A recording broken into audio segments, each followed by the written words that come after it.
So anyway, our next guest is going to tell us how to protect our data. We live in a world of cyber.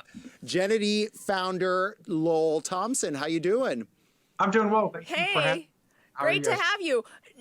I mean, is data privacy even attainable in this age? Yes, it is attainable. There is a lot of stuff that the ACLU and nonprofits and even what organizations like ours are trying to do to build it into what's happening next in terms of technology. It is very much attainable. It just takes time and energy. You see CCPA and GDPR and even more new data regulation coming out to help people out. It's slowly moving in the right direction. And the benefit to everyone is truly incalculable when you can actually build your lives on the internet in ways that is safe and secure.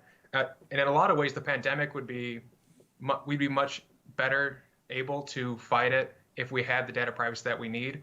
At the beginning of the year, the ACLU was working with people who were doing research to see location data, so how close you are to people. And the problem was people didn't want to share that information because they thought they would be stigmatized if they were doing something wrong. You can imagine a bunch of people who don't want to share that type of information for one reason or another, but they worked out a way to anonymize the information so that all you saw was the distance. And so people could see through empirical means that you, by staying 6 feet across it, that you were statistically less likely to contract it and all these other things. But it is very much attainable nowadays. It's really just, do we have the will for it? And the suffering and everything that people are going through right now really are leading, politicians and nonprofits and even businesses to get into making that change. Okay, so data breaches happen all the time. Even the largest companies and governments around the globe get breached all the time. If they can't stay secure, who can? They don't stay secure because they don't have the right technology in place and the right permission system and the right privacy practices to take care of people. In a lot of, almost all of the data breaches you can think of were like the security was barely even in existence. Like they really were minimal level things. It is putting the right security practices in place and following them and having platforms out there that reinforce those things on a DNA level. If we had like what we're building out there, a lot of that would go away. It is very much doable. You just have to make sure that the right conditions are there for the incentives. So like a lot of the new data privacy legislation is about incentivizing businesses to do the right thing. So if they don't store the information right and it gets data breached, they have fines and all these other things. So then they start thinking, oh, I'm gonna get hit with this. It's not just something that's exported onto our end user, which I can hopefully correct. Granted, like it is on average, like $8 to $10 million in damages. It is actually very, very attainable in terms of building how you store information in a much more secure and effective way. Like it's like there's not a very high bar. Like people just aren't really doing the right things, and that's why it's so prevalent. From what you just said, I hear, one, it's technically feasible. Yes. Two, okay, these large companies and government around the world, they're just don't have enough willpower to do it, which is really sad. Then what can we, the average folks, do in our daily lives to help push things in that direction?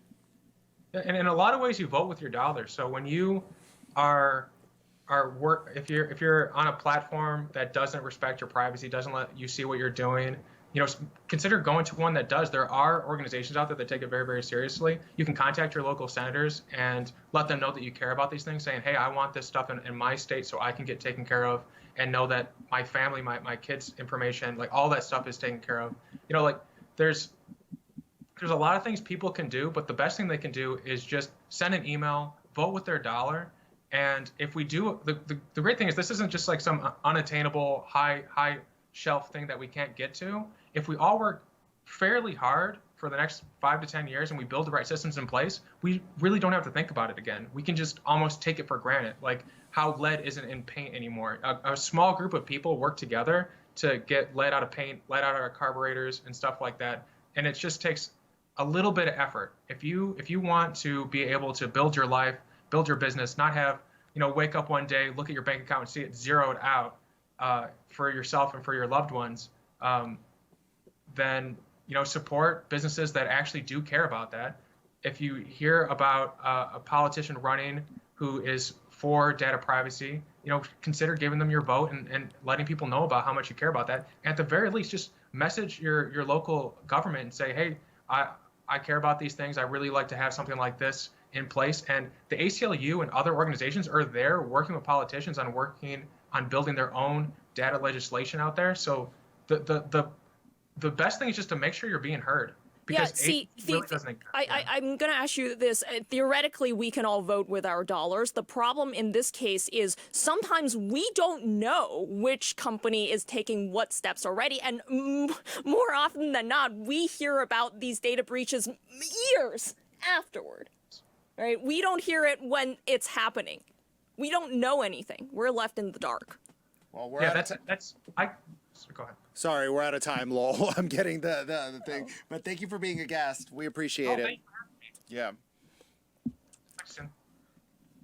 So, anyway. Yeah, wow. I mean, I'm always, because you and I talked about this many times, right? It's, this happened. And then, remember which year was that, but when the Target thing came out, and we're like, oh my God, how come nobody knew about it? I had to cancel my credit card So over it was that. like a big mess for everybody, for a lot of our viewers too. And I was like, well, we can't really prepare for things like this if we're all left in the dark. We as individuals, we would never want something like this to happen, but it's not within our control.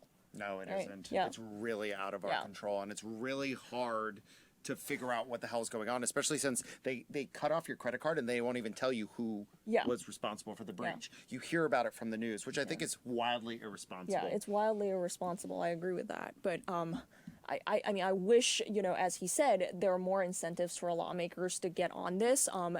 The other thing, I guess, is I'm okay with calling my congressmen, congresswomen, senators, but I don't know if they check email. They're not on Instagram. Like the line of communication is not exactly established. Yeah, but